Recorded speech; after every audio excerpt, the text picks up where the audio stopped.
শ্রাবণ মাসের কৃষ্ণপক্ষীয় একাদশী কামিকা একাদশী নামে পরিচিত। যুধিষ্ঠির মহারাজ শ্রীকৃষ্ণকে বললেন, হে গোবিন্দ, হে বাসুদেব, শ্রাবণ মাসের কৃষ্ণপক্ষের একাদশীর নাম এবং মাহাত্ম্য সবিস্তারে আমার কাছে বর্ণনা করুন। তা শুনতে আমি অত্যন্ত কৌতূহলী। তার উত্তরে ভগবান শ্রীকৃষ্ণ বললেন, হে রাজন, পূর্বে দেবর্ষি নারদ প্রজাপতি ব্রহ্মাকে এই প্রশ্ন করলে তিনি যে উত্তর প্রদান করেছিলেন আমি এখন সেই কথাই বলছি। আপনি মনোযোগ সহকারে তা শ্রবণ করুন।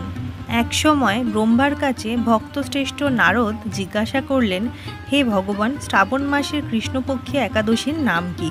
এর আরাধ্য দেবতা কে? সেই ব্রতের বিধিই বা কী? এবং এই ব্রতের ফলে কি পুণ্য লাভ হয় তা সবিশেষ জানতে ইচ্ছা করে। আপনি কৃপা করে আমাকে তা জানালে আমার জীবন ধন্য হবে। শ্রী নারদের কথা শুনে ব্রহ্মা অত্যন্ত সন্তুষ্ট হলেন। তিনি বললেন, হে বৎস, জগৎ জীবের মঙ্গলের জন্য আমি তোমার প্রশ্নের যথাযথ উত্তর দিচ্ছি, তুমি তা শ্রবণ করো। শ্রাবণ মাসের কৃষ্ণপক্ষীয় একাদশী কামিকা নামে জগতে প্রসিদ্ধা। এই একাদশীর মাহাত্ম্য শ্রবণে বাজপেয়ী যজ্ঞের ফল লাভ হয়। ভগবান শ্রীহরির পূজা অর্চনা অপরিমিত পূর্ণ ফল প্রদান করে। গঙ্গা, গোদাবরী, কাশী, নৈমিষারণ্য, পুষ্কর ইত্যাদি তীর্থ দর্শনের সমস্ত ফল একমাত্র কৃষ্ণ পূজার মাধ্যমে কোটি গুণ লাভ করা যায়।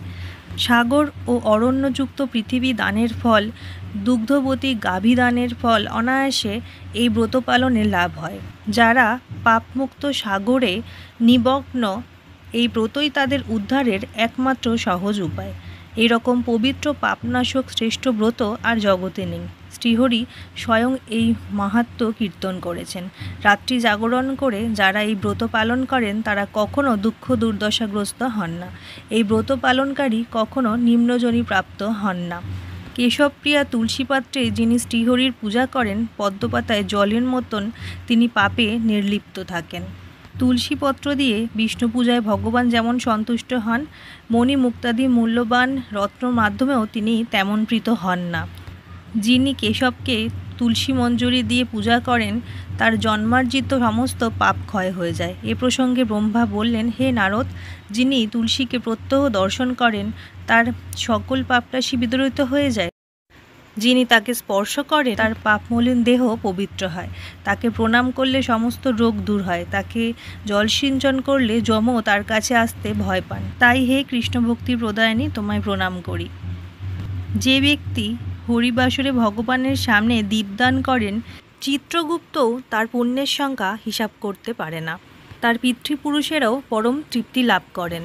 শ্রীকৃষ্ণ বললেন, হে রাজন, আমি সর্বপাপহারিণী কামিকা একাদশীর মাহাত্ম্য বর্ণনা করলাম। অতএব যিনি ব্রহ্মা হত্যা, ভ্রূণ হত্যা, পাপ বিনাশিনী, মহাপুণ্য ফলদায়ী এই ব্রত পালন করবেন, এই মাহাত্ম্য শ্রদ্ধা সহকারে পাঠ অথবা শ্রবণ করবেন, তিনি সর্বপাপ থেকে মুক্ত হয়ে বিষ্ণুলোকে গমন করবেন। তো বন্ধুরা, এতক্ষণ আমি আপনাদের সামনে কামিকা একাদশীর ব্রত মাহাত্ম্য পাঠ করে শোনালাম।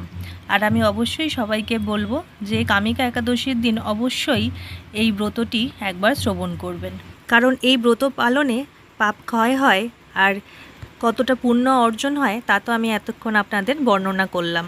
তো চলুন, আজকের ভিডিওটা এতটুকুই। সবাই খুব ভালো থাকবেন, সুস্থ থাকবেন। আবার দেখা হচ্ছে আপনাদের সঙ্গে পরবর্তী ভিডিওয়ে।